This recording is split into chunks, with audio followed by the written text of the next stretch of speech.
We'll call to order the August 19th meeting of Broome County Industrial Development Agency Governance Committee. If we could please have the roll call. Chairman Peter Newman. Here. James Peduto. Here. Michael Sopchak. Here. Kevin McManus. Here.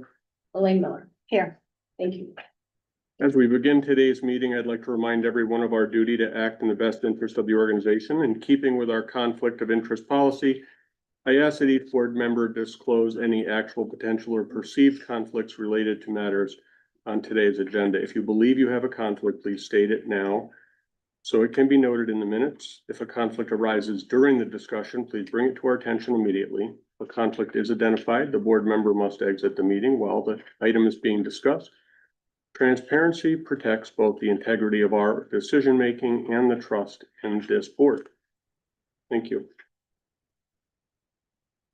Okay, we have, now we're at the public comment. So at this time, the committee will accept public comment on matters appearing on today's agenda. Anyone wishing to address the committee must first state their name and address for the record. Speakers will be limited to 5 minutes each. Comments should be limited to the items appearing on today's agenda. If the speaker's comments stray from the agenda item being discussed, as committee chair, I may ask the speaker to return to the topic. If the speaker continues to address matters unrelated to the agenda, I, as committee chair, may conclude the speaker's allotted time and move to the next speaker. Anyone for public comment? Yes, it's John, P.O. Box 603, Bible School Park, New York.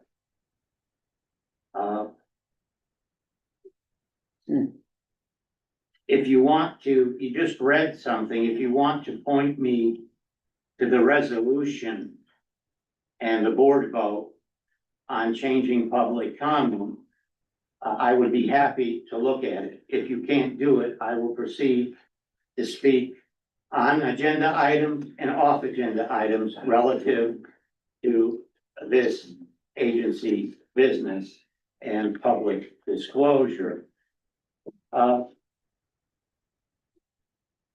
As I stated at the end of the last committee meeting, I have filed an ADA compliance request to have the board comply with the Title III, I think it is, might be Title II of the American Disability.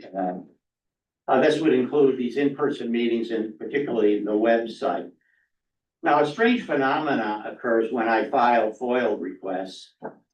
It seems that the next meeting, things appear on the agenda that want to circumvent my FOIL requests. Now, on this law firm, and you had a real gentleman here as attorney for years, Joe Mayer, a very good attorney and a gentleman. You've replaced it with a Rochester hotshot who interferes with the board's function. I don't think it's any secret that he's running the show here. It certainly looks to me like it is. He pipes in all the time, particularly when I speak. But what piqued my interest was this thing that showed up on the internet that had this building as an office for his law firm, for the law firm that he works for.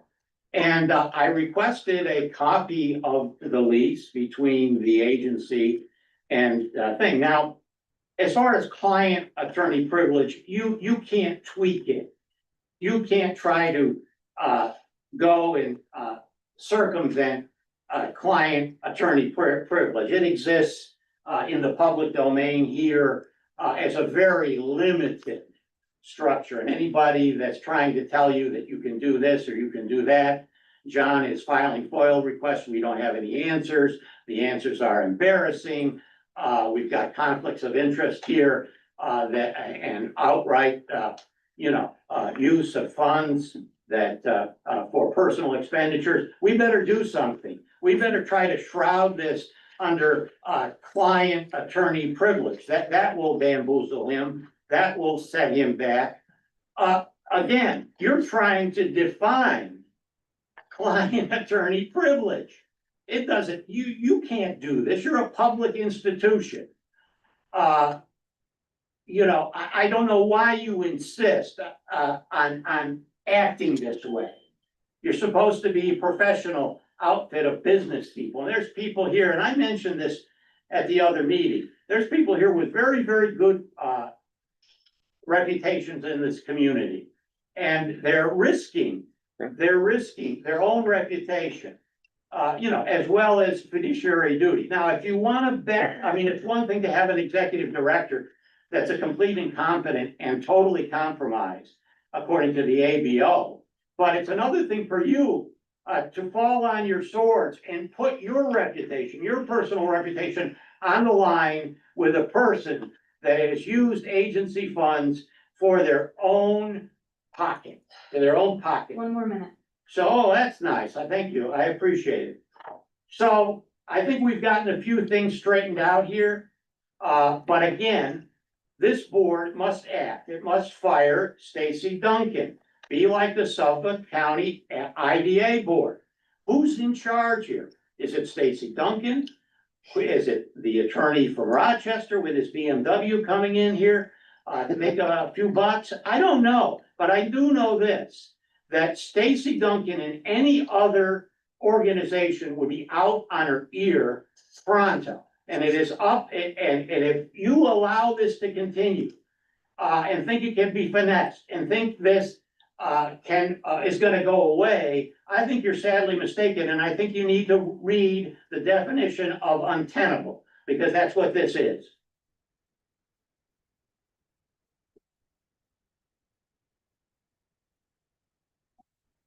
Anyone else for public comment? I'll speak. I haven't been here in quite a while. Bob Utter, Town of Maine,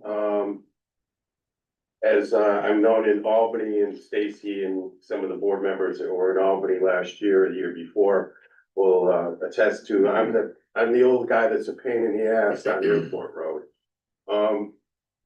This project, from the very beginning, has had a lot of questions. If I could just interrupt you for a second, there's nothing on the agenda today for the tech park. I believe that's what you're talking about. You're doing some kind of resolution about the tech park today. The tech park's been mentioned in the resolution someplace. Besides, this is just, if, Go ahead, continue. all right, am I It's correct? right on the agenda here. Yeah. It says, Continue. Contracts procured by Harris Beach Murtha to preserve attorney-client. I didn't sense that you were talking about the contracts. I thought you were talking about the I'm project not itself. talking specifically about contracts, but I'm specifically talking about the tech park. Okay, there's a lot of new board members here since the last couple of times that I've spoken. Again, I'm gonna tie in with John in that I think everyone sitting on this board is perceived by the average taxpayer as being smarter and better than we are. And that you're here to look out for our well-being as citizens and to develop companies or things to promote the Binghamton area, Broome County area. This tech park has been a nightmare from the beginning. My heart's out to all of you people. I've had limited response from anybody on this board. Stacy knows that I'm upfront. We've had many discussions. I don't pull any punches. She doesn't pull any punches. There's still more problems for you guys in the future to look at. This is not a done deal. I don't care what anybody tells you, this deal is not done. I have every resident surrounding the tech park, East Main Road, Town of Union, Town of Maine, that signed a petition that you guys all got a copy of more than 2 years ago. Okay, we're determined to squash this project. It's $1 billion build out. I mean, who's paying for all of this? You have no companies lined up. You have a project that was promoted and grant money was received by this agency on a supervisor who overstepped his duties. He didn't perform any of the rules and regulations required for him to send a letter to you guys promoting that first grant application. There's so many problems. Have any of you really looked at that map? Have you ever really just looked at the map and the property itself? I mean, you're putting a housing on properties that have 30 to 40% elevation rises. It's a fairy tale. It's just about the money, guys. All of you, please, just go home, look in the mirror and ask yourselves, am I doing this for the residents of Broome County? You have over 1 million square feet of industrial and commercial property available on your website for lease tomorrow with infrastructure, sewer, water, electrical. And you're continuing to push this project through for no reason, okay? No good reason. Again, reconsider what you're doing. Just want you to know I'm still out there. We have some things in the burner that are gonna continue to make this difficult. This is not gonna be a sign-in deal and good to go. Thank you. And again, if anybody needs my card, my information, I'm sure Stacy would be glad to forward it to you. Doesn't look like anybody else for public comment. We'll move to the next agenda item and ask for acceptance of the minutes that are included in the packet for today's meeting. So move.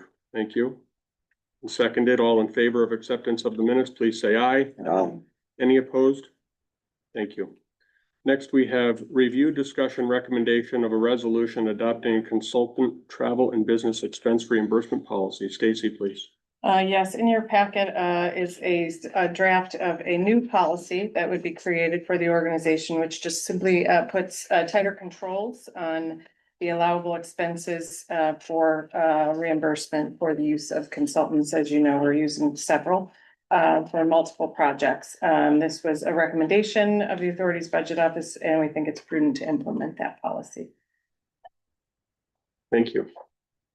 Is there a motion for I acceptance? just have a question. Let's get a motion and then we'll discuss. Is there a motion? And second, thank you. Any discussion? Yes, really not about the policy. I don't have any qualms at all with that. I'm just curious, how are travel reimbursements requested? Is there like a standardized form or a fillable PDF or anything like that to make it For- easy and uniform For staff or for both staff and for consultants? Yes. Staff uses a form. Yep, staff has a travel expense form that would be used. And consultants would provide a detailed invoice when they have travel, any Okay. travel related to. Yeah, good question. Mhm. Any other discussion? To me, I don't know what page on the PDF that is, but I was looking at it this morning, so the amount for breakfast, lunch and dinner, that amount seems a little lean to me, especially in areas commensurate with where they have a lot of these things. $20 for breakfast. I spend $20 for breakfast in Green. That's probably what New York State uses, right? Stacy? I'm sorry, I'm looking at number 5. 20 for breakfast, 25 for diem lunch, stated. and 50 for dinner. Sounds like the state per diems. Yeah, though, Yeah. well, we are not, we do not follow the federal per diems, correct? If I'm saying that correctly. So you're suggesting these items, the Yeah. third bullet, be Well, it increased Seems slightly. a little light. I mean, you go to major cities and $20 would tip, I don't think. So I used to travel the a lot. amount that the agency would consider reimbursement should be increased. So this would be, they could be reimbursed for up to an amount Yeah, and then just increase. Can I make Do a you have- suggestion? Sure. What New York State does is they have varying amounts depending on the city. Okay. That makes Yeah, sense. You they're could in the- just say according to New York State guidelines I or don't know that we something. want to overcomplicate it. I'd be in favor of just increasing the number.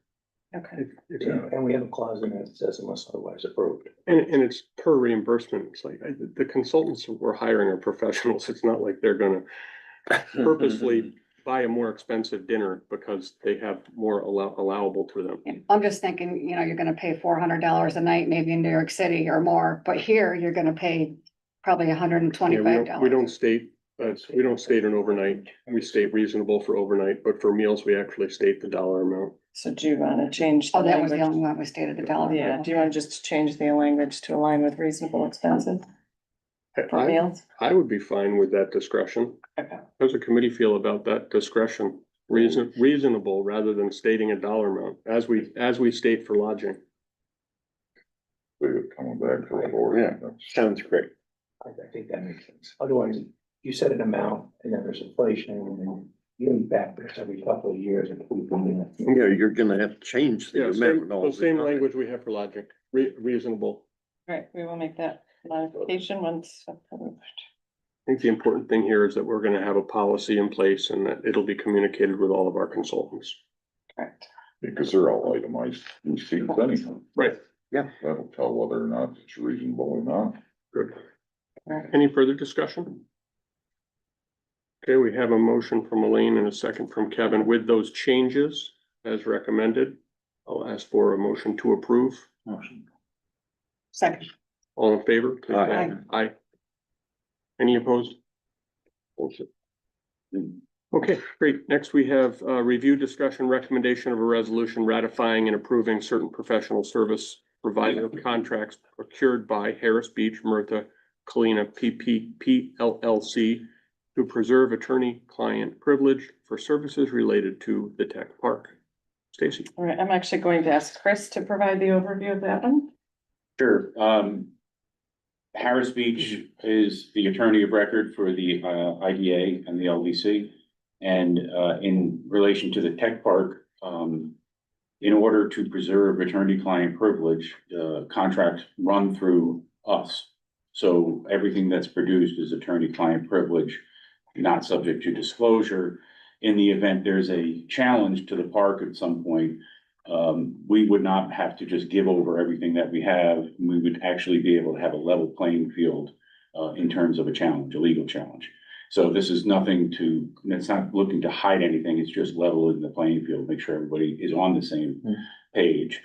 We did not procure these folks. We just managed the contract and we, and the materials run through us. If